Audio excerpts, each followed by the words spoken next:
જોઈ રહ્યા છો ગુજરાત બુલેટિન ન્યૂઝ. હવે જોઈએ અગત્યના સમાચાર. ઐતિહાસિક મોદી વિશ્વ એકતા રાજસૂય મહાયજ્ઞનું ભૂમિપૂજન અને ધ્વજારોહણ સમારોહ યોજાયો. પુના સંસ્કાર ફાઉન્ડેશનના તત્વધાનમાં તથા શ્રી અરવિંદ સ્વામીનાગર ગુરુજીના માર્ગદર્શન હેઠળ ઐતિહાસિક મોદી વિશ્વ એકતા રાજસૂય મહાયજ્ઞનું ભૂમિપૂજન અને ધ્વજારોહણ સમારોહ અતિ ભવ્યતા અને શ્રદ્ધાભાવે સંપન્ન થયો. આ દિવ્ય મહાયજ્ઞ 5000 વર્ષ બાદ યોજાઈ રહ્યો છે, જેનો મુખ્ય હેતુ ભારત તેમજ વિશ્વમાં એકતા, સમૃદ્ધિ અને શાંતિ સાથે સાથે માનનીય પ્રધાનમંત્રી શ્રી નરેન્દ્ર મોદીના દીર્ઘાયુષ અને કલ્યાણ માટે દેવાશીર્વાદ પ્રાપ્ત કરવાનો છે. આ રાજસૂય મહાયજ્ઞ દેવી બહુચરા માતા, જે આ યજ્ઞની કુલદેવી છે, તેમની આરાધના અને આશીર્વાદને સમર્પિત છે. આ એક માસ ચાલનાર વિશાળ અનુષ્ઠાન 4 ડિસેમ્બર 2025 થી 3 જાન્યુઆરી 4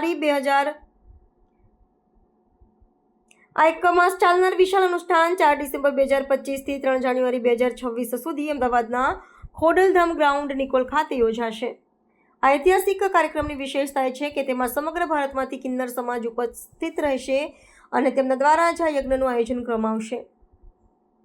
રાજસૂય યજ્ઞનો ઉલ્લેખ ઋગ્વેદમાં જોવા મળે છે અને મહાભારત કાળમાં રાજા યુધિષ્ઠિરે ઇન્દ્રપ્રસ્થમાં છેલ્લા યજ્ઞ કર્યો હતો, જે આખું 1 વર્ષ ચાલ્યું હતું. તે સમયના રાજાઓ પોતાના રાજ્યની શાંતિ, સમૃદ્ધિ અને અખંડતાના આશીર્વાદ માટે આ યજ્ઞ કરતા હતા. હવે લોકશાહી યુગમાં જનતા પોતાના નેતા પ્રધાનમંત્રી શ્રી નરેન્દ્ર મોદીજીના દીર્ઘાયુષ્ય અને વિશ્વ કલ્યાણ માટે આ ઐતિહાસિક રાજસૂય મહાયજ્ઞનું આયોજન કરી રહી છે. આ ભવ્ય આયોજન અંતર્ગત આશરે 12 એકર વિસ્તારમાં વિશાળ યજ્ઞશાળા તૈયાર કરવામાં આવશે, જેમાં ભાગ લેવા દેશભરના હજારો કિન્નરો અમદાવાદ આવશે. પુના સંસ્કાર ફાઉન્ડેશનના સ્થાપક શ્રી ગૌરવ તિવારીએ જણાવ્યું કે અમારું ધ્યેય ભારતની વૈદિક પરંપરા અને સાંસ્કૃતિક મૂલ્યોને ફરી સ્થાપિત કરવાનું છે. આ મહાયજ્ઞ વસુદેવ કુટુંબકમની ભાવનાનું જીવંત પ્રતીક છે.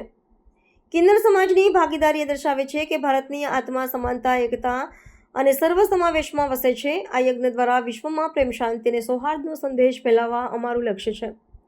પુના સંસ્કાર ફાઉન્ડેશનના તમામ નાગરિકોને આ પવિત્ર મહાયજ્ઞમાં સહભાગી થવા આમંત્રણ આપે છે, જેથી તેઓ આ વિશ્વ કલ્યાણના ઐતિહાસિક પ્રસંગના સાક્ષી બની શકે.